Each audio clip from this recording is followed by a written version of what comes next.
Buenos días, saludos a todos y a todas. Bueno, pregunta, a ver, ¿la gente muere con dengue o por dengue? Que no es lo mismo. Claro, sí, no es lo mismo.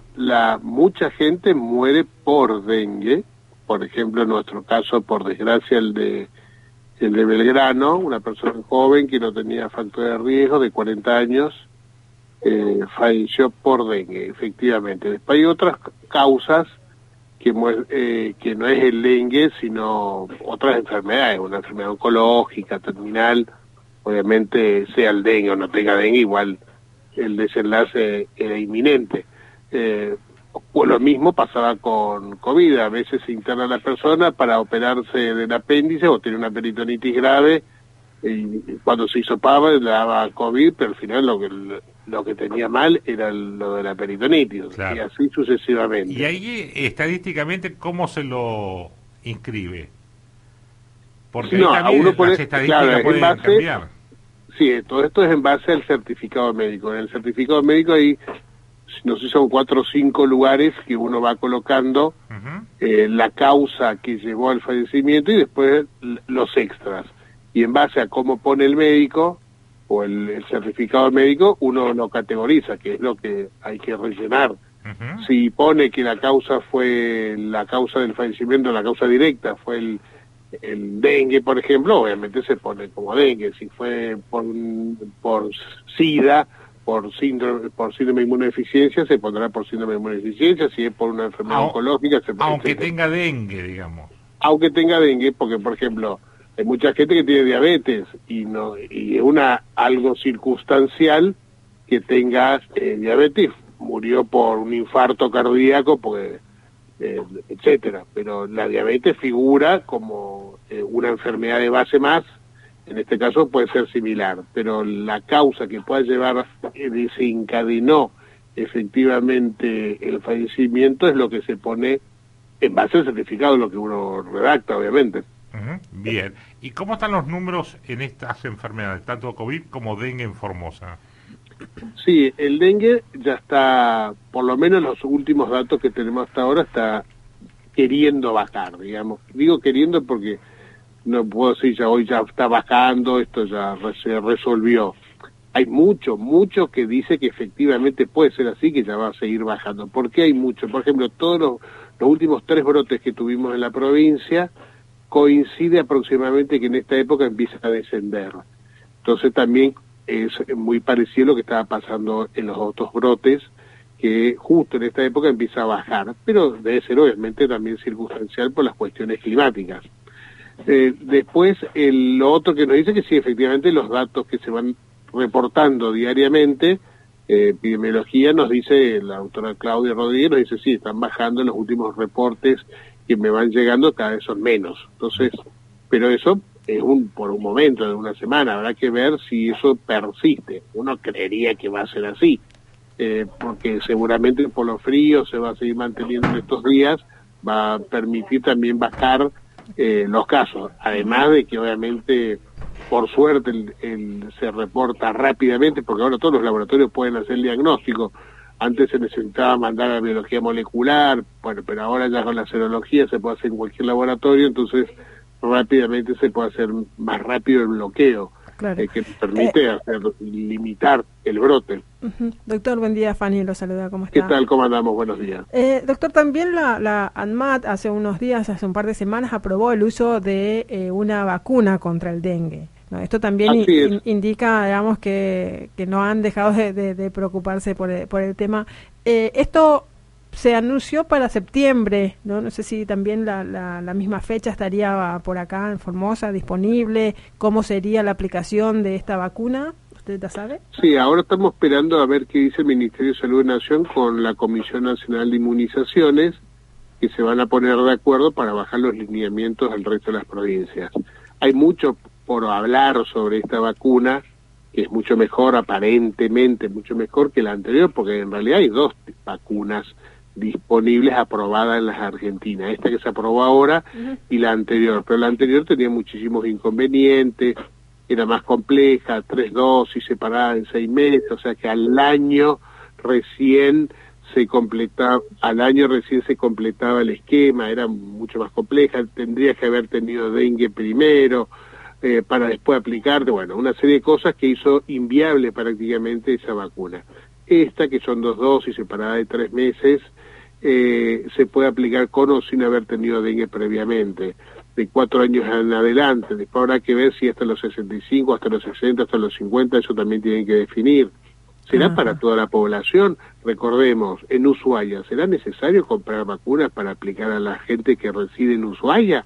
Claro, porque por el clima ahí no. Claro, ahí no hay Aedes aegypti, no hay dengue, entonces se gastará una fortuna, digamos, para aplicar ahí, seguramente que no. Será algo similar a la vacuna, la fiebre amarilla, que sí está aprobada para los residentes de las provincias limítrofe con Brasil, Paraguay y Bolivia, como ser Misiones, Chaco, Formosa, Salta y Jujuy. Todo lo que vivimos acá podemos aplicarlo para la fiebre amarilla solo por vivir acá. Exacto. ¿Será algo similar o no? Y seguramente sí, pero de la mitad de la Argentina hacia arriba, ¿no? Desde la Buenos Aires hacia arriba, probablemente. Claro, el ejemplo el ejemplo que puso usted igualmente, doctor, por ejemplo, tenemos muchos familiares, amigos que se han ido y que cada tanto vienen para acá, vamos, ¿no? El tema es ese también, depende de la época que vengan.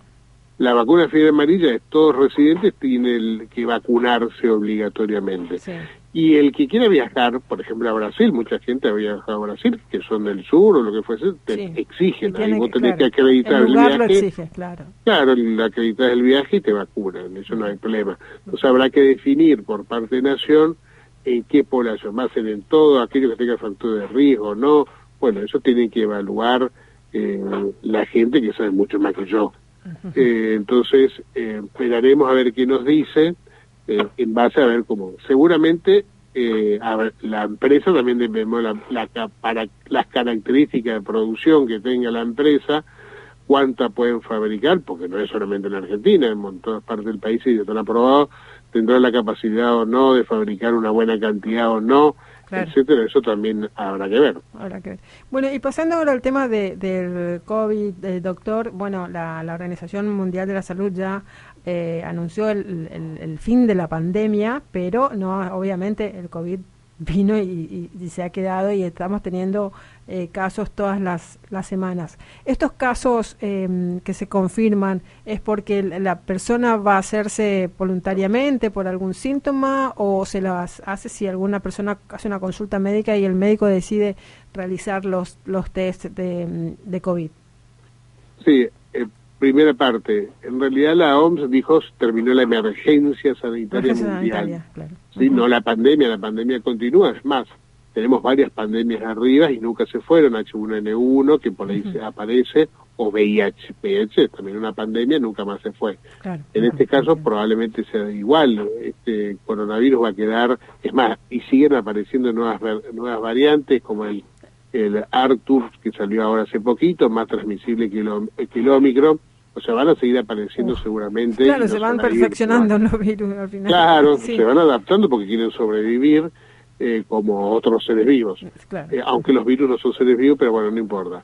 En este caso particular va a quedar el coronavirus años y años probablemente. La pandemia seguirá. Lo que hizo la OMS es, miren, los recursos para porque uno pone una emergencia porque tiene que poner recursos de mucha guita, tiene que poner personal de recurso humano, destinar todo para laburar, para mitigar el impacto negativo. Eso ya hoy no es necesario, dice la OMS, hay que dedicarse a hacer la vida, el resto de las cosas, los recursos habrá que destinar las otras cosas que hoy son prioritarios y así sucesivamente.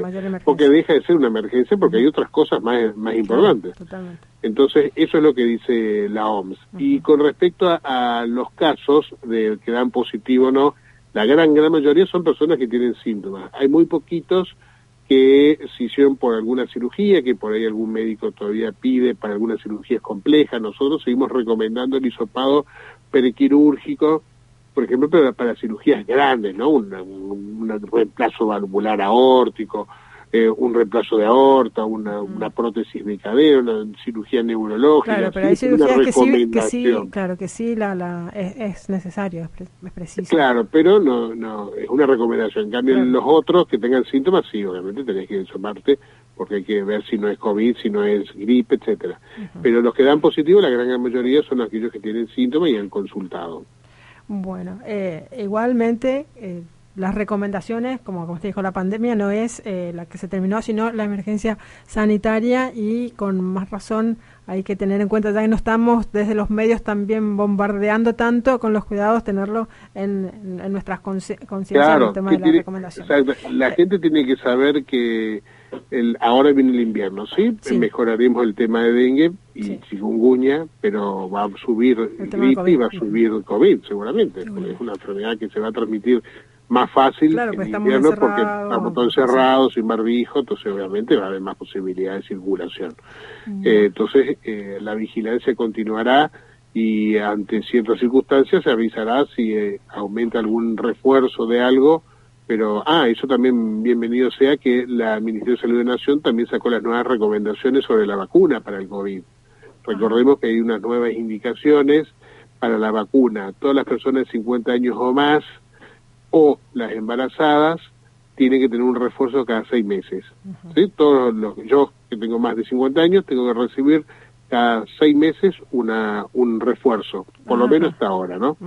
Menos de 50 años, pero con factor de riesgo, o sea, ponele así 40 años, pero obeso, diabético, hipertenso, cardiópata, en ese grupo de pacientes debe recibir este año al menos un refuerzo cada 6 meses, al menos este año, y después va a quedar uno por año, ¿sí? Y el resto, ya los menores de 50, pero que no tengan ningún factor de riesgo, con al menos que acredite una dosis en los últimos 12 meses, ya está, no es necesario hacer otro refuerzo más. Perfecto. Sí, una vez al año va a necesitar un refuerzo.